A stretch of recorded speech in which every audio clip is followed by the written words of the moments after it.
Hollywood already knew what would happen in the script of Alien. Everyone knew something shocking would burst from John Hurt's chest, because his line was simply, "Oh my God."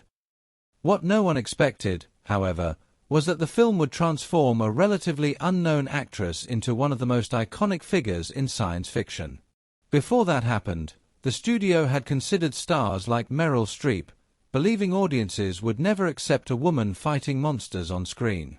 Then Sigourney Weaver arrived and changed movie history forever.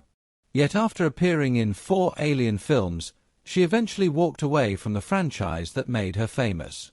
Now, at 75, she has opened up about the strange and sometimes disturbing experiences behind the series, failed clone storylines, studio battles, and even alleged FBI concerns, along with the deeper reasons she later refused millions of dollars to return to the role. Sigourney Weaver was born Susan Alexandra Weaver on October 8, 1949, into a family already connected to fame and entertainment. Her father, Pat Weaver, was a powerful television executive who created The Today Show and The Tonight Show, programs that transformed American broadcasting. Her mother, Elizabeth Inglis, had been an actress who appeared in Alfred Hitchcock's The 39 Steps before leaving acting to raise a family. Weaver also had other famous connections, including her comedian Uncle Doodles Weaver and her godfather Steve Allen, the first host of The Tonight Show. Despite growing up surrounded by celebrity, Sigourney often felt lonely. Her parents were busy with their careers, and she later described herself as a little girl in a big house with no one to talk to. Rather than relying on family connections, she pursued education first, studying English literature at Stanford University. Her college life was far from typical. She once lived in a treehouse with her boyfriend, played the flute, and even dressed in elf costumes for fun. Acting seemed more like a joke than a career at the time, even though she occasionally appeared in school plays such as A Streetcar Named Desire. That changed after she traveled to Israel and worked on a farm.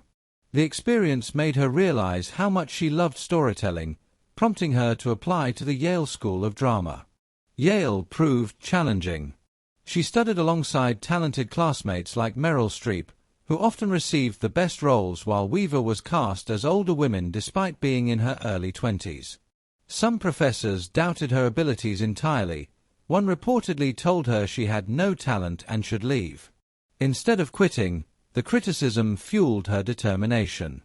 Years earlier, at age 14, she had already reinvented herself by changing her name after discovering Sigourney in The Great Gatsby.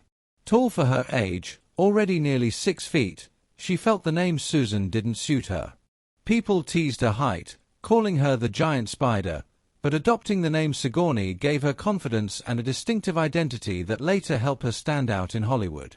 During her time at Yale, she met playwright Christopher Durang, another outsider in the program. Together they created strange experimental theater productions that mixed satire, absurdity, and social commentary. Their play Das Lusitania Songspiel mocked war and capitalism, with Weaver performing outrageous scenes that critics called bizarre but memorable. Though some professors disliked the work, it attracted attention from influential figures like director Mike Nichols. Before long, she landed a tiny film role in Annie Hall in 1977, just 6 seconds on screen with no lines. She later joked she earned $50 for the job and spent it on a sandwich. Ironically, that brief appearance helped casting director Juliet Taylor remember her later, eventually recommending her for a new science fiction horror film called Alien, a decision that would launch Sigourney Weaver into cinematic history.